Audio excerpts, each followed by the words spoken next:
So I'm going to turn it over to Dr. Rayner. Welcome him from Germany. And Dr. Rayner, the stage is yours. And you're muted. The Zoom word phrase of the century. You're muted, Dr. Rayner. You're on mute. There you go. Do you hear me well now? Now we got you. There you go. Okay. Sorry.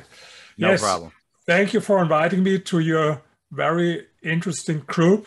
And yes, you're right. I wrote 25 books. And in the last years, a lot of these books were about how to get rich, and not like all these, there are so many how to get rich books, but I did it in a different way because I wrote my I have 2 PhDs, and my second PhD, or my second doctoral dissertation, was about the personality traits of super rich people. And for this dissertation, I had interviews with 45 people, self-made entrepreneurs and investors, and most of them had a net worth between 30 million and $1 billion. And so I spoke with every one of them 1 or 2 hours, and everyone completed a psychological test, a so-called Big Five personality test. And so I had some other books about this topic. And writing these books, I found out that one factor in success is personal branding. And to tell you a little bit about my background, I started as a historian. Then later on, I was the leading editor of one of the big German daily newspapers. And then I founded my own company, a public relation company that was focused on the real estate industry. And so I was engaged in public relation a lot of time. And so you see, I told you this because that you understand what is my background when I speak about personal branding and how important it is for everyone. And what I did for this new book that will be published in the end of November, so it's not just published, this book. I have here a kind of copy. You can see it. It's How People Become Famous. Yes, but this is only a copy here.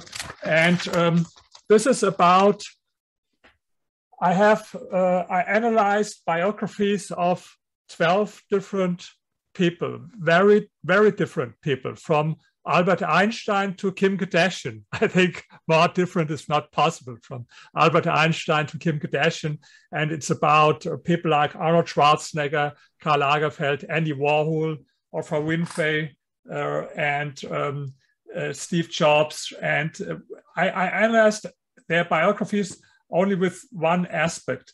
What were their strategies to become famous? Because I believe that it doesn't happen per accident. Some people think it happens per accident. No, it never happens per chance or per accident, but it's a strategy. And I analyzed the strategy of these people. One of them was Stephen Hawking, the famous scientists. And so Princess Diana was another one. So very, very different people, but they had all one in common.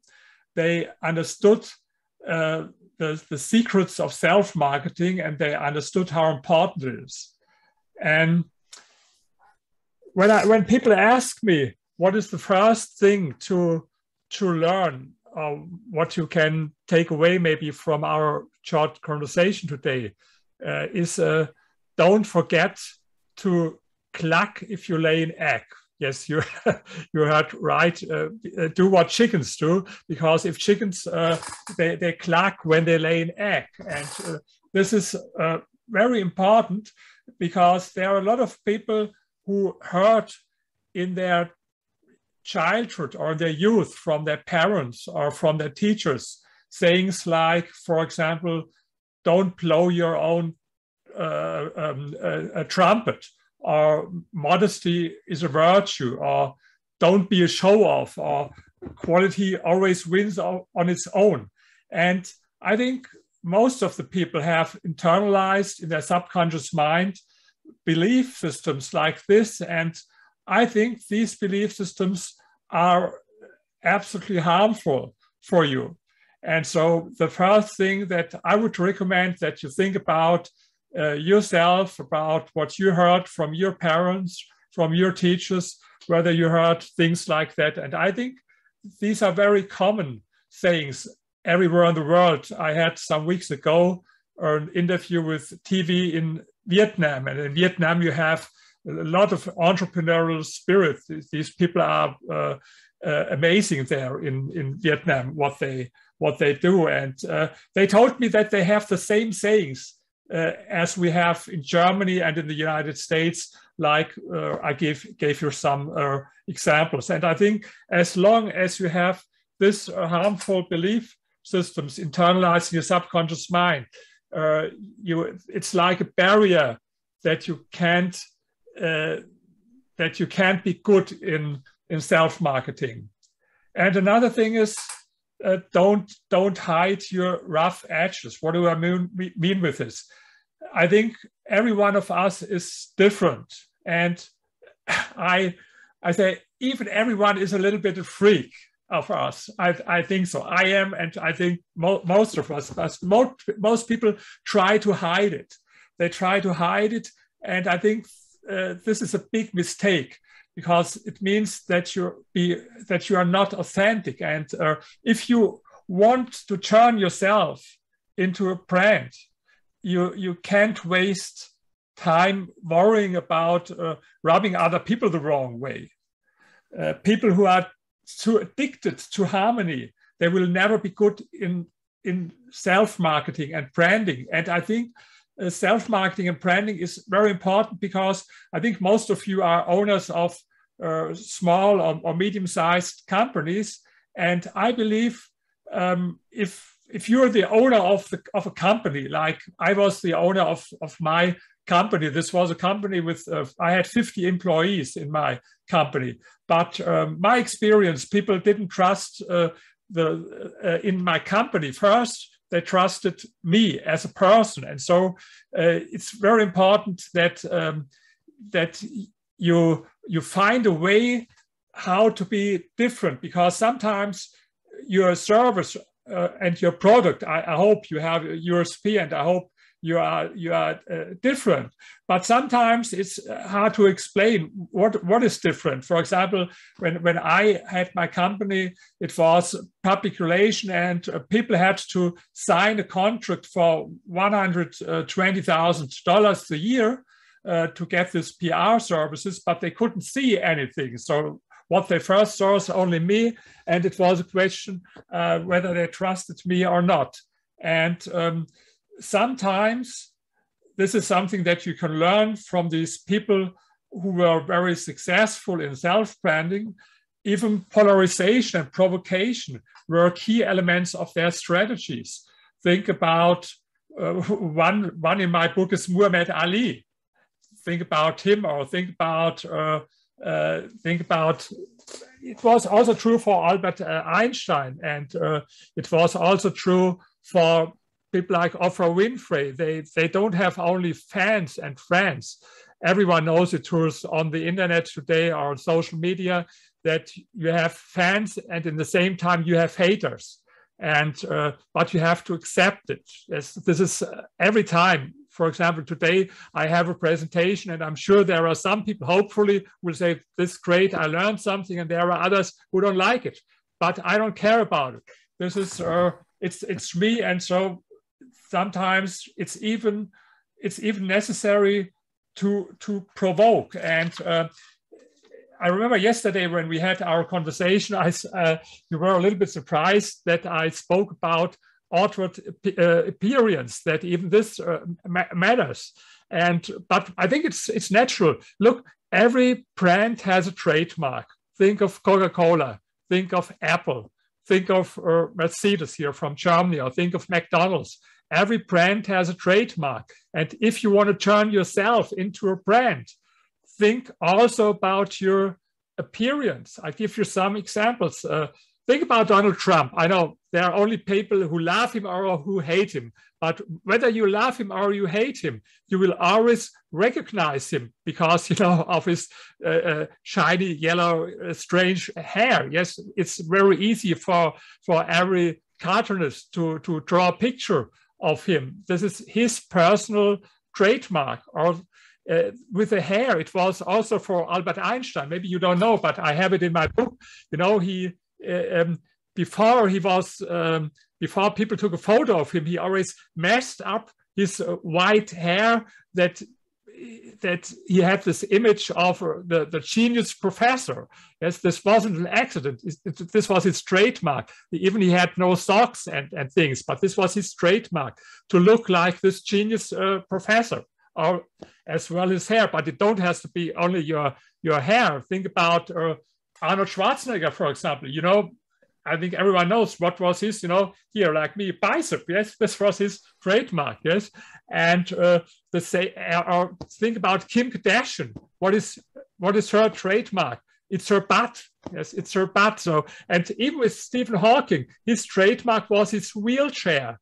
You know, he wrote a bestseller with millions of copies all over the world, translated in so many languages. And on the cover of his bestseller, there was a picture of him sitting in a wheelchair, and he made even the wheelchair to his trademark. He didn't try to hide it, that he was ill, on that he had a disease. On the contrary, he turned this negative things in something positive. So I think this is also something you can think about maybe. The next thing is PR. Public relation is so absolutely important.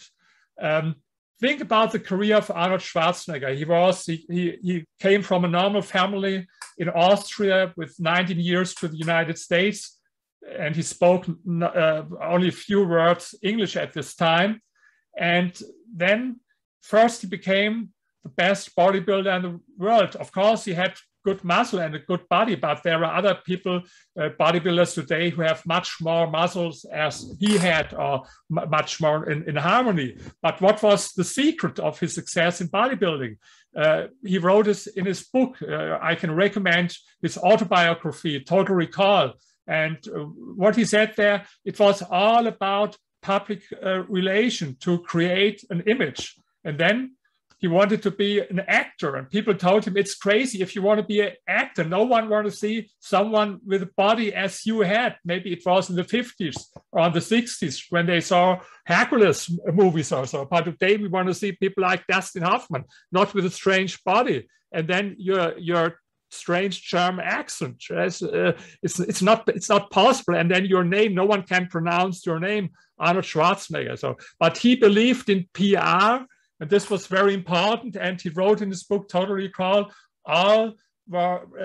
he gained all the success with PR. I have here one quote from his autobiography. I will read it to you. Here in his book, Total Recall, he wrote, no matter what you do in life, selling is a part of it. But you can do the finest work. And if people don't know, you have nothing. And politics is the same. No matter whether you're working on environmental policies or education or economic growth, the most important thing is to make people aware. And, you know, this was his third career in politics in California, that he was elected 2 times governor of California, and this was always PR. And this was the same for Muhammad Ali. Of course, he was a good boxer, but there were others who were better than he was. But he was always, he gave all of the time, all of the day interviews. The same with Albert Einstein. In some years, they spent more time in giving interviews and trying to establishing relations to journalists than they did in scientific research or in training. And the same with Princess Diana. She was, in a way, not an intelligent person, to be honest. She was so bad at school, and the same with Muhammad Ali. You know, he failed the IQ test two times, but they were genius in another way with the soft skills that they had. Yes, with their they had a high emotional EQ, and especially they knew about the importance of PR. And maybe the last thing is say things that people will remember. Maybe you know from Muhammad Ali this what he said: float like a butterfly, sting like a bee. One example, or Karl Lagerfeld. He's another one in my book. Maybe you've heard it in Germany. Everyone knows his saying: "If you wear sweatpants, you have lost control of your life." Yes, and quotes like this, for example, people kept in mind. Yes, so they kept. It's important. You know, people have today so many companies, so many things on social media, so many articles they read, so many people they meet. But first of all, they have to link you with somebody. You have to help them that you remember them. And these are some ways how to remember. And what I did in my book, I analyzed in detail the biographies of these famous people. And then in the end of each chapter, I summed up what were their strategies, how they become famous. Of course, not everyone want to become famous. As for example, Madonna, she said, "I'm not happy until I'm as famous as God." Yes, that's what she said. Yes, and maybe you say it's crazy, but this is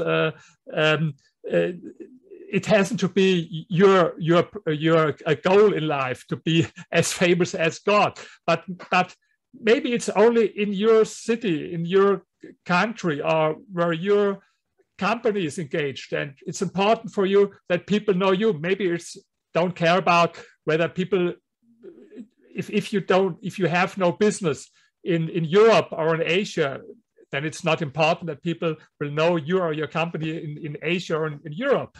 And if you have only business in Chicago, maybe it's not so important whether people in LA know your company or not. But always look where's your focus, your local focus, and then to become famous. Not always, it's not only about your company. It's about you as a person.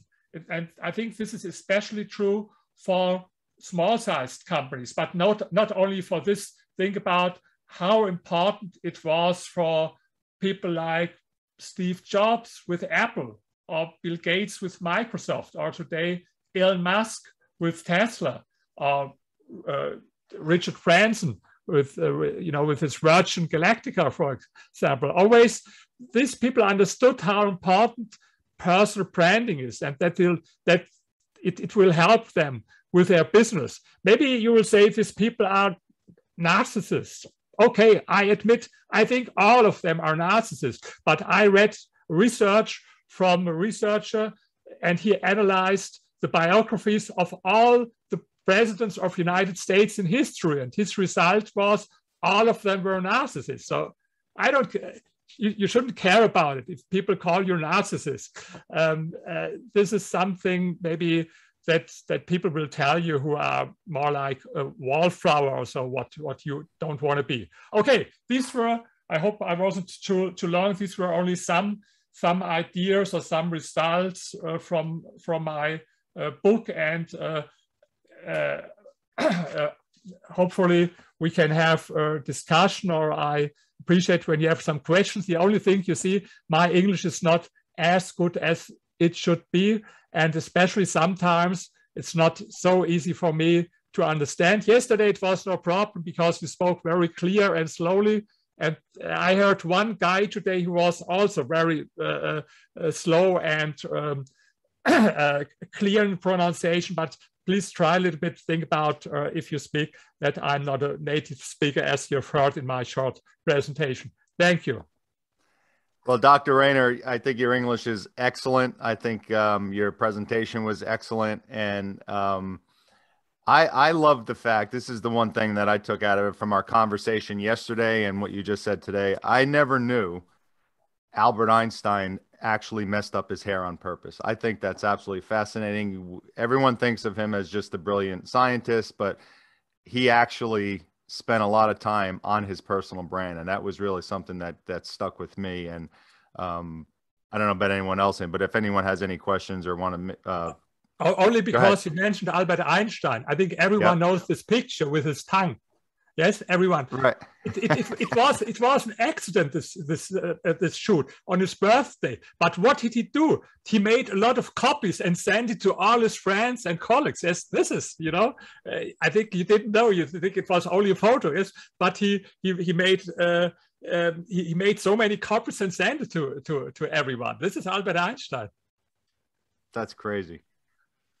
All right, who's up first? Anyone have any questions? Go ahead, Betty, because I know the PR to PR, because Dr. Rainer had a huge PR firm in Germany. So go ahead. Yes, I'm so happy to meet you and impressed with that. I also run a PR agency, but it's not that large.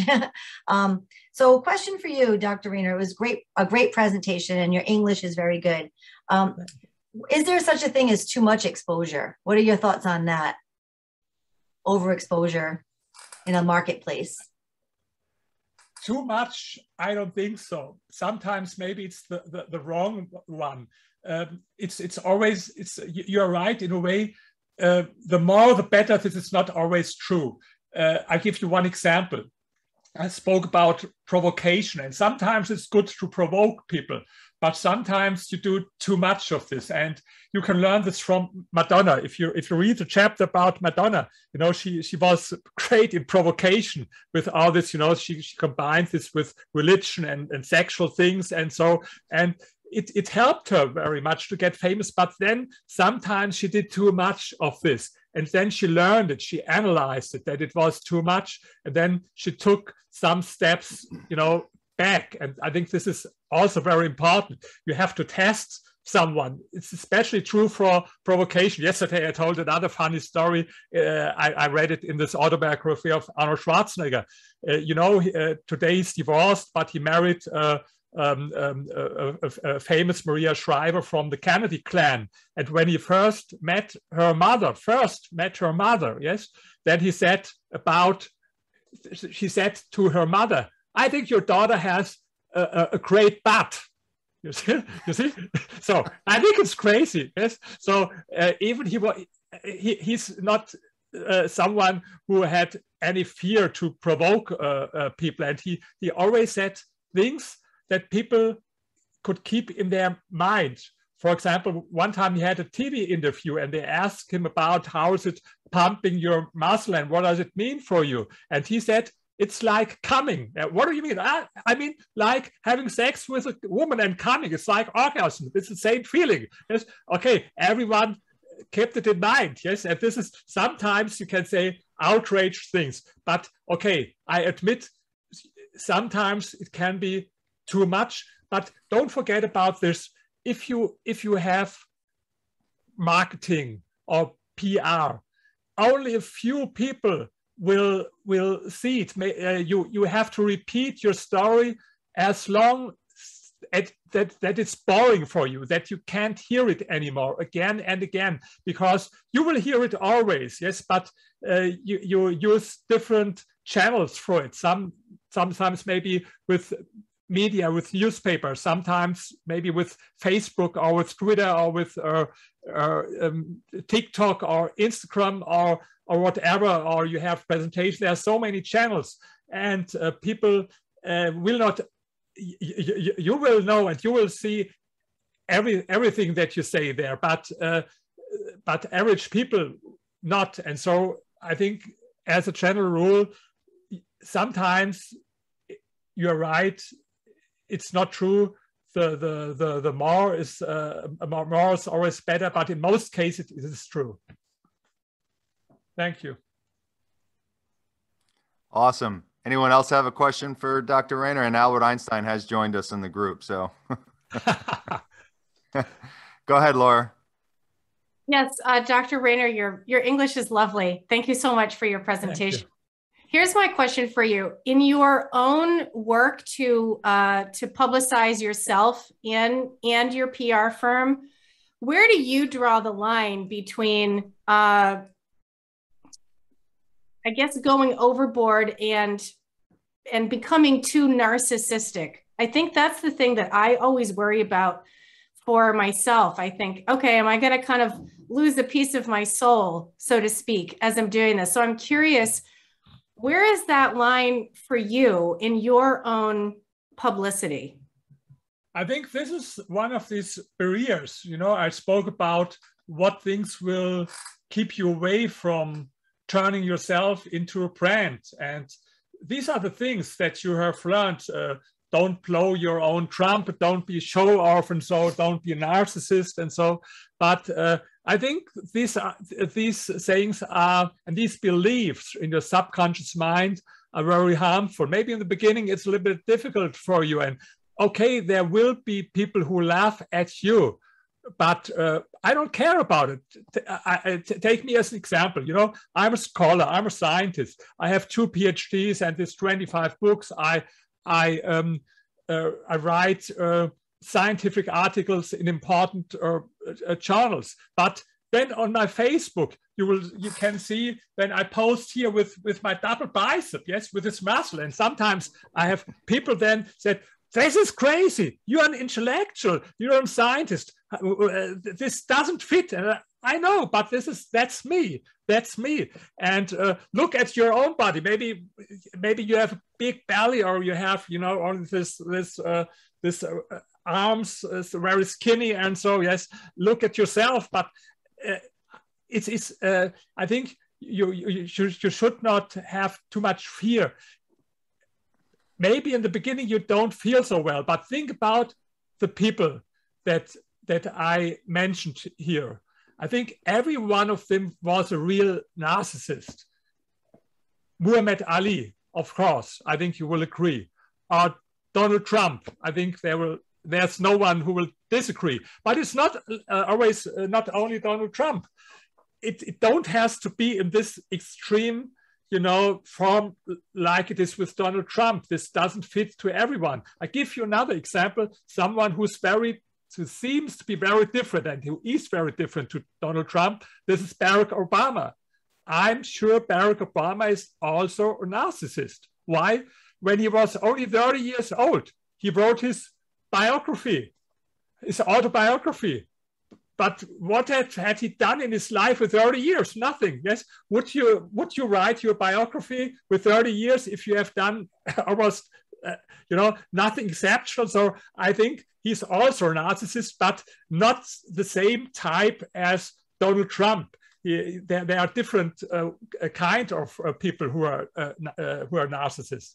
Or think of Princess Diana, who was so absolutely great with PR. Someone who she always the first that she did to buy all the newspapers and yellow press and everything to look where are there articles and pictures about me, the same as Donald Trump does, and has had all this, you know, newspapers or magazines where she was on cover in her home, and of course she was narcissistic. But you should combine it with something else that, you know, sometimes I know what you mean. It can distract people from you, or it seems really strange. But if you combine it with a little bit humor, if you can laugh at yourself, yes, I think this is a good combination. This is what Karl Lagerfeld did. I think he was the biggest narcissist of all. You know, Karl Lagerfeld,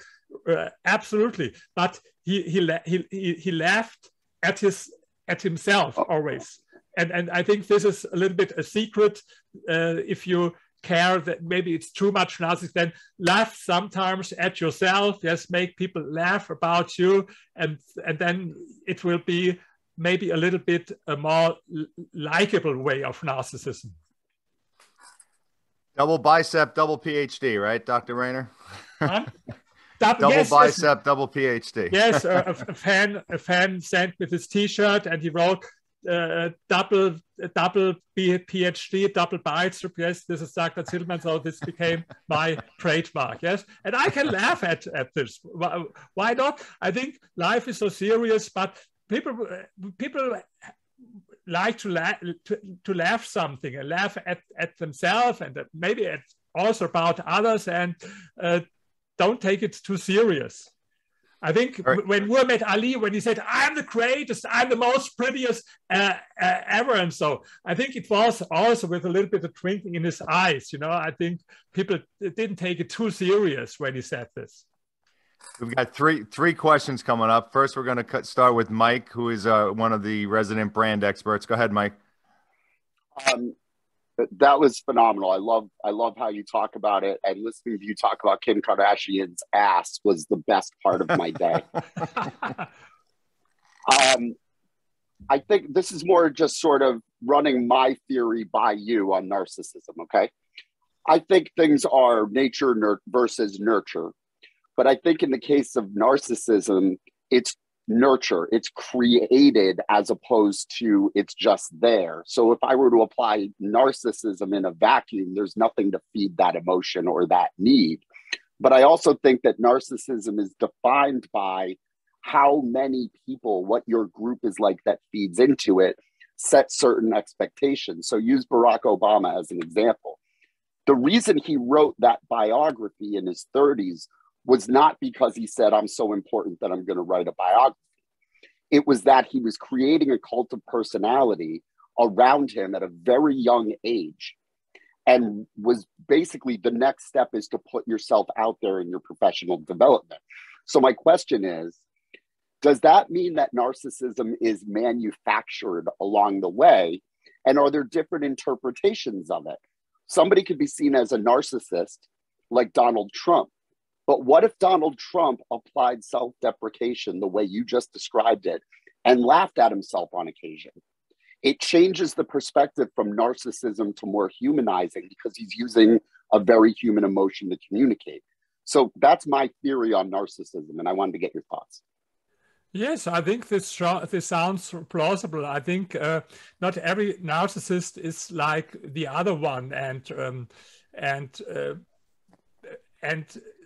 like it's the same like people who are not narcissists. Not every one of them is the same. So narcissists, not everyone is the same. It can have a very different.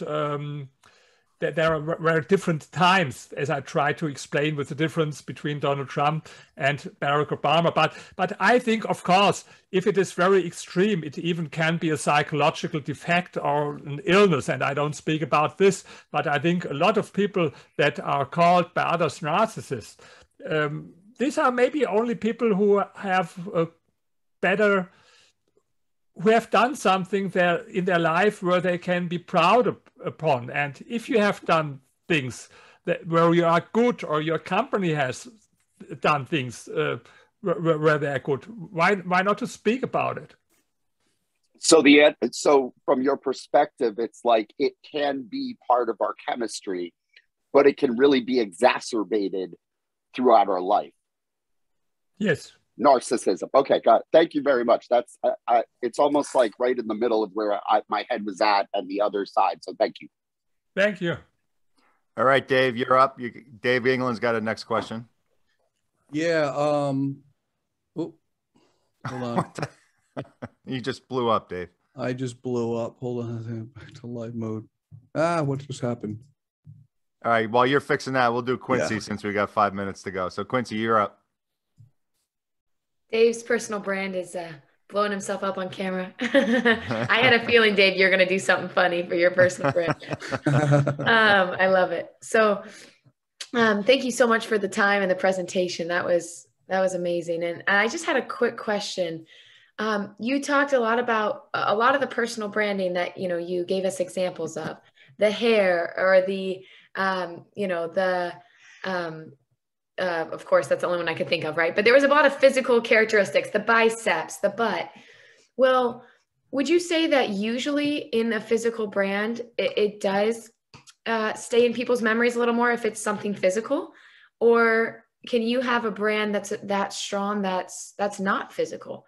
Just because I noticed that you talked about a lot of, like body characteristics. I was just wondering if that was a coincidence or is that something that you've seen a lot? No, you're right. This is only one thing. It's a part of it, and it's not absolutely necessary.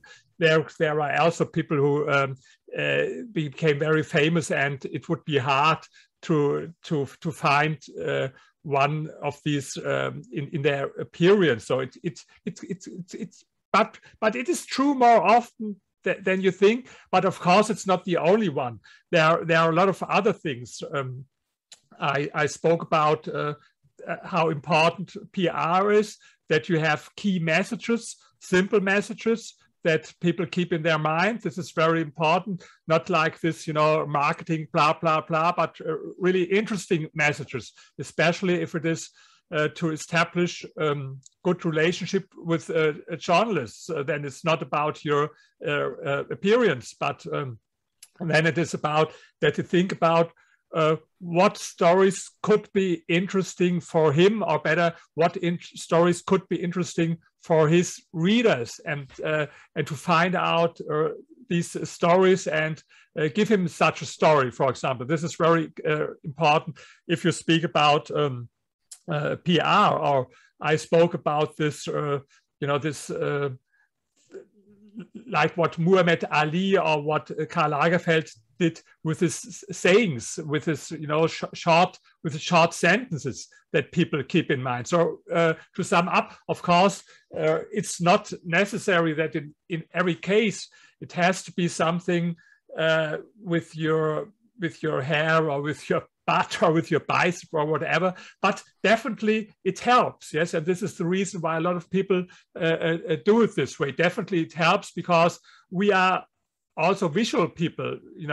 It's not only about things that you read or things that you hear, but sometimes it's easier to keep someone in mind when you see him, and maybe in the today in the evening you tell something, maybe your wife or your husband, what have you done today, and you tell, yes, there was this online conversation, there was someone from Germany, and it was really a little bit funny because he had 2 PhDs, and then he showed us his bicep. But I have to add that my bicep usually is better than it is now, because I had an eye surgery, and so I'm now 3 weeks out of training. I couldn't go to the gym. Usually it's much better. But maybe you will keep these things in mind, just because we are all also visual and not only about hearing and reading something.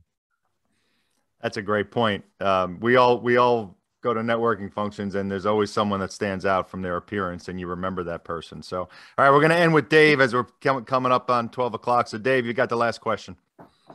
Yeah. So I'm a big believer in personal appearance. So, yes, I see. Great. I just wanted to let you know, that's a great point about him. But, if you don't have any hair, what do? I mean, I can't talk about my butt in my business. That would be bad. Anyway, what I wanted to ask you is the name of your book. I think I missed that. I can repeat it, and you can pre-order it now, but it will only be published in November. But this is the book. It's how people become famous. Yes. And but what you can buy today, and maybe this is interesting also for some of you, it's The Wealth Elite. And this is this was what I told you, my second doctoral dissertation. And this is about personality traits of super rich people. It's a little bit harder to read than this book, yes, but if you because it's a doctoral dissertation, but I think it's not so complicated like a lot of other doctoral dissertations. And then if I can recommend a third one, if you allowed me, this book is, you can buy it also now. It's my most successful book because it's translated in 12 languages. It's Dare to be Different and Grow Rich. Dare to be Different and Grow Rich. And this is not only how to grow rich, but it's the German title is a little bit different. It's like Set Yourself Higher Goals. And this book is so very successful in China or in Vietnam or in Korea because people are so very ambitious. And in this book, I had also one chapter about self-marketing, and this was the reason why I had this one chapter. Then I thought about, okay, we should write a book about it. So it's not available today. You can pre-order, but you can buy the other books. And it's on your website, right? Zeidelman.com, right? Yes, and you see the other books. If you look at Amazon and you type my name, you can find it. I'm not sure whether the new book is now on Amazon in the United States. I'm not sure. In Germany it is. I'm not sure whether it is in the United States. Maybe you can tell me. And I've sent you some of my books today with UPS. Thank you. Yes. Thank you very much. All right. Well, that was awesome. We all really appreciate you joining us from Germany and sharing your wisdom. Really great stuff. Thank you again, Dr. Rayner. And I want to thank everyone else for joining us. We're at 12:02, so a little few minutes past, but it was worth it. We'll see everyone next Friday. We've got some tip talks coming up next Friday and a couple other things that we're going to do. So everyone have a great weekend. We'll see you then.